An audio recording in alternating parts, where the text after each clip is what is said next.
আপনি যদি বলেন যে না আমি শুধু দাওয়াত তো নিয়ে আসছি, আমি জিহাদ ফি সাবিলিল্লাহ, এটা তো ভুলামি। কারণ আমি প্রথমে যে আয়াতটা বলছি মা উনজিলা ইলাইকা মির রাব্বিক, আল্লাহ রাব্বুল আলামিন তার রাসূলকে কি বলতেছেন যে আপনি সেইটাকে পৌঁছাতে থাকেন যেটা আপনার রব আপনাকে দিয়েছে। হ্যাঁ, এইখানে কি কিছু আল্লাহ রাব্বুল আলামিন খাস করে দিয়েছেন? কোনো কিছুই খাস করে দেন নাই। দিয়েছেন কি আল্লাহ রাব্বুল আলামিন তার রাসূলের কাছে জিহাদের আয়াত নাযিল করছেন না? والذين جاهدوا فينا لنهدينهم سبلنا, আল্লাহ রাব্বুল আলামিন তার রাসূলের কাছে দাওয়াত ও তাবলীগের আয়াত নাযিল করছেন কি যা আইয়ুহার রাসূল বাল্লিগ মা উরসিল। এই যে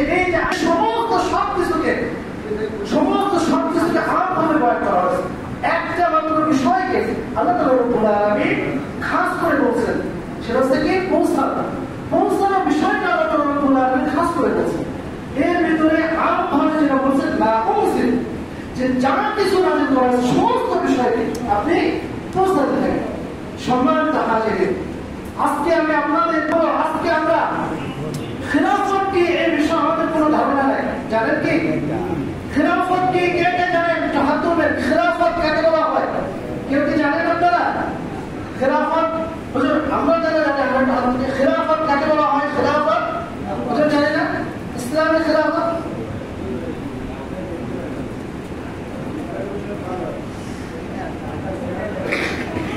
আচ্ছা রাজত্ব জমিনের বাঁচেন তো আপনাকে দেওয়া হয়। হ্যাঁ, এখন এর যে শর্ত কয়টা দিচ্ছে আল্লাহ রাব্বুল আলামিন? দুইটা, একটা হচ্ছে আল্লাহর উপর ঈমান আনা, দ্বিতীয়টা হচ্ছে কেমন নয়। এই আমি হাতের মূল অর্থ হচ্ছে রাসূল সাল্লাল্লাহু আলাইহি ওয়াসাল্লামের জীবন আদর্শকে নিজের জীবনের ভিতরে পরিপূর্ণ করা। সেটা কি বুঝা গেল? হ্যাঁ, এই যে পুরো শর্ত আপনি মানার পর আল্লাহ রাব্বুল আলামিন আপনাকে জমিনের খিলাফত প্রদান করবেন। এই খিলাফত হচ্ছে সেই খিলাফতের আসন, যেই খিলাফতের আসনের উপরে বসেছিলেন হযরত আবু বকর রাদিয়াল্লাহু আনহু। এই খিলাফতের আসন তো সেই খিলাফতের আসন যেই খিলাফতের আসনে বসেছিলেন হযরত আলী রাদিয়াল্লাহু আনহু, হযরত উসমান বিন নুরাইন রাদিয়াল্লাহু আনহু, এবং 800 বছর ধরে যেই খিলাফতের পতাকা এই মুসলিম সাম্রাজ্যের যারা চলমান রেখেছিলেন, আমি সেই খিলাফতের কথা বলছি। আপনি কি বিষয়টা বুঝতেছেন? এই খিলাফত হচ্ছে মুসলিমদের ঐতিহ্য, এই খিলাফত হচ্ছে মুসলিমদের ঐতিহ্য, যেটার কথা আল্লাহ রাব্বুল আলামিন কোরআনের ভিতরে বলছেন। সম্মানিত হাজিরিন, কি করেছে বলেন? হারিয়ে ফেলেছে, আমাদের সেই সাম্রাজ্যকে হারিয়ে ফেলেছে। এখন আমাদের ব্রিটিশ কর্তৃক পুরোচারিত এই যে একটা মন্ত্র আমাদের ভিতরে ঢুকে দেওয়া হচ্ছে, গণতন্ত্রের মন্ত্র। এটা হচ্ছে কি গণতন্ত্রের মন্ত্র? কি বলেন? এই গণতন্ত্রের মন্ত্র আমাদের ভিতরে ঢুকে দেওয়া হয়েছে। এই গণতন্ত্রের মন্ত্রের কারণে আজকে আমাদের খিলাফত এখনো পর্যন্ত মুসলিম ইমানদারদের অন্তরের ভিতরে খিলাফত, কথা ঠিক কিনা? সম্মানিত হাজিরিন, আমরাও চাই এই জমিনের ভিতরে ইসলামী খিলাফত প্রতিষ্ঠিত হবে। কিসের খিলাফত বলেন? যেই খিলাফতের ভিতরে কোনো দ্বিধাদ্বন্দ্ব নাই, যেই খিলাফতের ভিতরে কোনো মারামারি নাই, যেই খিলাফতের ভিতরে কোনো কাটাকাটি নাই। এখন কথা হলো যে আমরা যে রাজতন্ত্র আমরা যেটা দেখতেছি, আমরা যে গণতন্ত্র দেখতেছি, এর ভিতরে এবং খিলাফতের ভিতরে কি এক সর্বক্ষমতার উৎস।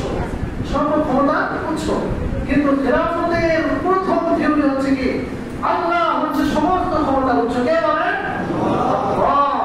এবং খিলাফতের যে সুফল সেটা হচ্ছে মানুষের ভিতরে কোনো দ্বন্দ্ব বিভেদ থাকে না, এবং এমন কোনো মানুষকে নেতা নির্বাচন করা হয় না যে মেরে খাবে, যে কেটে খাবে। এমন মানুষকে নেতা নির্বাচন করা হয় যার ভিতরে পরিপূর্ণ তাকওয়া রয়েছে, যার ভিতরে পরিপূর্ণ ঈমান রয়েছে, যার ভিতরে পরিপূর্ণ আল্লাহর ভয় রয়েছে।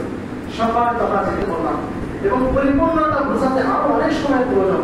এখন আমি আপনাদেরকে যে বিষয়টা বোঝাতে চাচ্ছি সেটা হলো, আমরা তো আমাদের এই আসনকে হারিয়ে ফেলেছি কিনা? আমরা আমাদের আসনকে হারিয়ে ফেলেছি।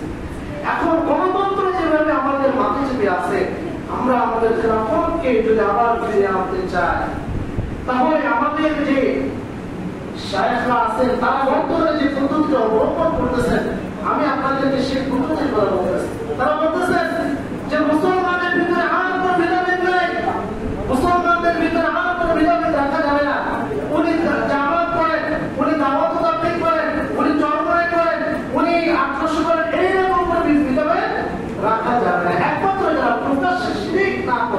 যেরকম আক্রোশে প্রকাশ্যে শিরিক করে, করে কিনা?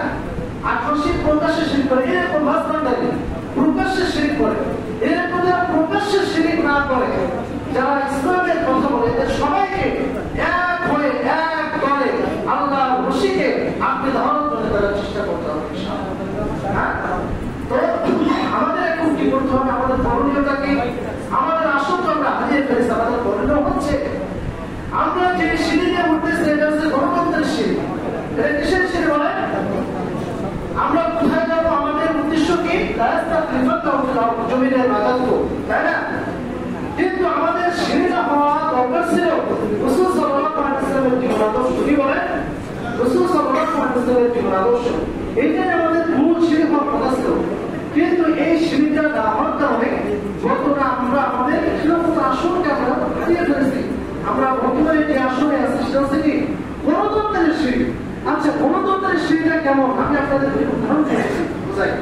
মনে করেন এইখান থেকে আমি যাবো প্রতিমধ্যে অর্ধেক পথে গিয়ে আপনি বাধাগ্রস্ত হলেন, আপনাকে যেতে দেওয়া হবে না, সোজাসুজি আপনাকে যেতে দেওয়া হবে না। এখন আপনি বলতেছেন যে কোনো বলে আমি মদনপুর বাজার যাবো, কোথায় যাবো? মদনপুর বাজারে আমি যাবো। এখন আপনি ওইখান থেকে ভেগে আসছেন, এসে দেখলেন যে বাইপাস দিয়ে আর একটা রাস্তা গিয়েছে। ওই রাস্তা দিয়ে মদনপুর বাজারে যাওয়াটা কিন্তু অনেক কষ্ট হবে। কি হবে? অনেক কষ্ট হবে।